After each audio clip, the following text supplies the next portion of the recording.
Hey guys, this is going to be a new review. This was unexpected. This is actually a knife I got in trade recently. This is what I actually traded for the Rat Cutlery RC4. Before I even got it in the mail, I was talking with one of my buddies here on YouTube, and for one reason or another, he can't order one, so he wanted to trade me for the one that I was going to get. And he gave me an offer I couldn't refuse, and that's for this knife, which is a Fallkniven H1. I know I'm not saying that correctly. It's more like Fallkniven or something like that.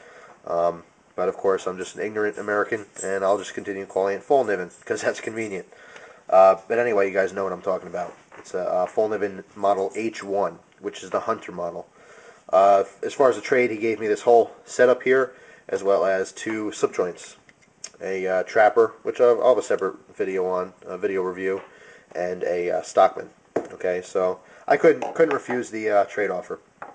And like I said, it's a full setup here. I have the knife itself, okay, and then I have the custom sheath.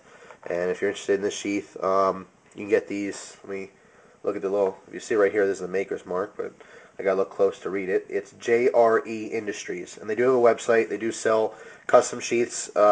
This sheath was like, well, I don't know if it was purchased separately or not, but you can buy sheaths in all different configurations for different Fallkniven knives for about $45 is the average price. And of course, in this case, it has an extended loop, which is integral, built into the sheath for this fire steel. Okay, so it was this whole package here. The only thing I added was the paracord and the fire steel striker here, which will light my fire striker.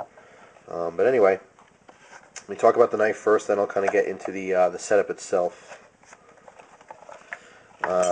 Okay, so here's the knife. If you do buy this knife, it's not going to come like this. This was customized with this handle. The knife itself comes with a craton handle. It's very grippy, black in color. It's a polymer. It's basically just a rubbery plastic type handle, but a lot of checkering and a lot of good grip. This knife, I believe, again, this could have came from the same website, which I forgot already. That's JRE Industries. This might have been a package deal that they did. I don't know. You can order these Fallkniven blades, just the blades itself, so you can make handles for them, if you wanted to. The blades itself, looking it up, the H1 is $100 for just the blade. And if you want to, you can customize them. So that's probably what this company does. Again, I don't know if this was the specific company, JRE Industries, did this, or perhaps this was a private job where someone, a knife maker or collector had made this. But it's really nice. It came out really good. And of course, in this video, I'll go over the critiques and what I like about it and what I don't like about it.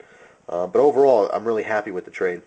The Rat Cutlery RC4, I was really looking forward to, and it's a beautiful knife. However, for fixed blade right now, for me, I don't really need a tactical style fixed blade, and that's kind of, even though of course you can use it as an outdoors knife, and it's perfect for it. As far as its look, it's more of a tactical look. This is more of just a woodsy, kind of classy to me. I like the wood, I just like the setup a little bit more. That's all. It's preference. But yeah, this is a customized job. This is not, a Fallkniven job here. It is a Fallkniven blade, the stock itself, but besides that, everything else is not related to the company. But this is really nice. Let me go over some specs first. The total length here is 8.3 inches, okay, on the knife. The blade is 4 inches long. It is made of a laminated G10, which is very popular. It's used quite often in older model Fallkniven knives. Now they use a 3G steel, which is a powdered steel, which is actually even better. But the laminated G10 is just fine for me. And actually, I have my jeweler's loop here because I want to show you. You can actually see kind of a line from the lamination. And if I bring you up real close here, don't mind the scratches. This is a used knife. See that line right there on the steel? That's where the VG10 is protruding. And again, another scratch. This is a used knife. You can see that line there. And that's all that is. That's the actual VG10 is where your edge is. It's a core. Imagine a sandwich. Two softer metals being the bread, and the meat and cheese is the the VG10 in the middle. So you have softer steels on the outside. You give it a little bit more flex, but you have that very hard VG10 for your core, for the good edge retention. This came pretty sharp, but I definitely had to sharpen it myself. This was actually a big pain to sharpen. This is a single. Let me bring it in close again. This is a single beveled edge, and as I bring you close, you'll see that from your main grind here, okay, which is roughly, I'd say, a little bit past half. As this comes down, it comes straight to the edge. There's no secondary bevel like you see on most. Actually, I'll take this trapper for example. This trapper here is a. Let me just double check here. Yeah, it's a double beveled edge. So let me bring in close and show you that first. If I can focus it. There you go. You have the grind, which goes all the way from the top down, and then as I turn this, you'll see the light reflecting off that secondary edge. This happens to be really dull, so it's not reflecting. But basically, you have one grind coming down, and then the very edge, it's a second angle, okay, a more steep angle. But in the case of this is single beveled, which is actually preferred for bushcrafting, okay, and doing a lot of different woodwork in the woods. You can make for a much, much sharper edge. However, sharpening is a lot harder. You can't use like a sharpening system to sharpen this, okay, because that has a set angle. It's it's called an appleseed grind, where that's an older name for it. There are different, more commonly used names for it. Basically, it's curved. The very edge is kind of curved in. It's not a straight angle. It's curved in. So I had to use first a very fine sharpening stone.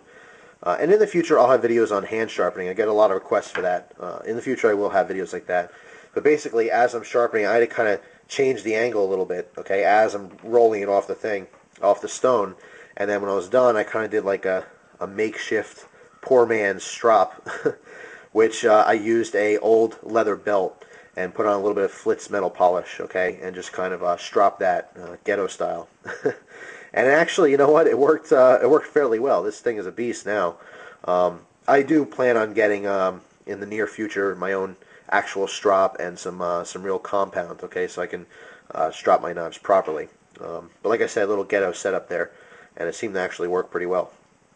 But anyway, it makes for a very sharp knife, very good for woodworking, and I love it. I absolutely love mostly the look, okay, but I do like the knife itself. Let me continue on specs, and that would lead me to this one specifically because it's customized. It's going to be individual. I mean, if you get a customized one, it might not be the same thing. This happens to have a curly maple wood handle, okay, slab on both sides, and it's riveted with copper rivets, as you see here, 2 of them, okay, to keep the handle on. Now, when you're making a handle for a knife like this, most of the time you'll use an epoxy, okay, to actually glue the handles on. Very, very strong epoxy. But then on top of doing that, you rivet it and you put a long steel. Well, in this case, it could be steel, brass. In this case, it's copper. 2 copper bars through it to further keep that handle together. Last thing you want is your handle falling apart. And then there's a mystery red spacer material there.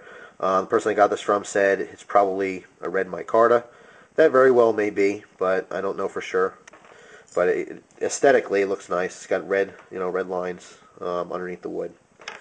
Now I threw on the paracord lanyards on both the fire steel and the knife, and I went with just a coyote brown or kind of a tan color here, just to kind of go with the wood theme. I think it looks nice. This blade steel, it's full tang, as you see here. It's one solid piece of metal with just some handle slabs put on it. Very, very strong. Obviously, for a fixed blade, you're going to want to prefer a full tang knife. Like I said, it just makes for a very, very strong knife, and you don't have to worry about the blade snapping out of the handle. But this is a very, very thick piece of steel. Okay, this is actually, you know what? I didn't write it down, but I remember from the site because I looked it up previous to this video. It's 5 millimeters thick, which I believe is 0.2 inches thick. That's a thick piece of steel here. Okay, it's massive, and that contributes a little bit to the weight here. Having the wood and this very thick stock makes for a heavier knife. Although this is pretty hefty in the hand, it's not as heavy as the RC4. This knife here is 6.3 ounces. Okay. Actually, you know what? I just realized here I'm getting these specs from the site. So this is not 6.3 ounces because that would be a stock Fallkniven with the craton handles. Having these wood handles on here, it's got to be more. I'm going to say it's more towards 7. But it's still lighter than the RC4. The RC4 is 7.4 ounces. So actually I don't have an exact weight on this. And I'm already past 10 minutes. I'll just continue with the review here. I didn't really want to make long videos, you know, because it takes forever to upload, but no sense in stopping now. But anyway, yeah, this is close. It's a little bit lighter than the RC4, but it's right there. It's very close in weight. Definitely a hefty knife. As far as ergonomics, not my favorite. I only have 2 problems with this knife. One is the ergonomics aren't, you know, fantastic. This is a great finish. Whoever did this, it's very smooth. It's very comfortable. It's comfortable to hold on to, and you got a whole lot of a knife to hold on to. The major thing that I was not really bothered by, but I prefer if right here they kind of tapered the handle down to the blade as opposed to keeping it just a slab like this. To me, it seems just a little bit unfinished, on the unfinished side. Not a huge deal though. I do like the knife a lot. I have not used this yet, but I can't wait to use this. It's in bushcrafting. You know, in future, hopefully, camping trips. I have not gone camping yet. I'm dying to go. There's a lot of videos I want to do, you know, while I was camping, but I just have not had a chance to do it this year. So it looks like I'm going to have to do some cold camping, maybe in late fall or early winter even. We'll see. It does have a big old lanyard hole, the stock version, as well as this one, which was upgraded and customized. So overall, it's actually a really nice knife. To buy these done like this, probably looking towards the $200 range. If you decide you want to give it a go, and you could, like I said, you could buy this blade itself for about $100, and you could throw on some cool handles, whatever you want to come up with. That'd be a fun project to do if you have some simple tools. The sheath itself is actually really nice. I like the sheath quite a bit. Obviously, it fits a knife perfect. It was made for it. Slides in. I like these sheaths that accommodate some of the handle as well. Once you push it in, you only have a little bit of a handle exposed there. I like that a lot. Okay, obviously it keeps the knife from moving out and falling out on you. A great option, especially if you go with leather, where it's not like Kydex where it's snapping in. It's just kind of sitting in there. It's good to have some of that handle covered up. But the sheath quality is absolutely excellent. And like I said, you have an integral loop here, which is done through the side stitching that keeps it. It's very strong. It's not going to fall off or rip on you. And where I can carry my fire steel. Now on this fire steel, this was just homemade. Someone took just a chunk of little wood, glued in the rod, drilled a hole, glued in the rod, and then just kind of roughly carved it into kind of a triangle shape, as you can see there. It's actually very comfortable to hold. I really like this a lot. I threw on the striker. A lot of people use their blades to strike their fire steel. That's a huge no-no. Again, I got the trapper here. For you to strike your blade on there, now this is already dull. I'm still not going to do that. It just totally rips up on your blade. It's going to ruin it. You can use the spine of your blade, okay? If you have a very straight cut on there and it's not really tapered on the side, you can use the spine of your blade sometimes to strike your fire steel. However, you know, I have a striker specifically made to strike this. It's not a big deal to have the extra little piece on here, and it saves my knife. Now, if I'm carrying a multi-tool with me, which if I'm in the woods, most likely I will have a fixed blade and a multi-tool, like my Leatherman or something, then I don't really need this. However, if for some reason I forget it or if I lose it, I'm not going to want to use my blade because most likely this is an emergency situation. I'm going to want to use this to strike. And I gave myself just enough paracord to give me a good striking. Oh, let me turn this a little bit. A good striking surface here.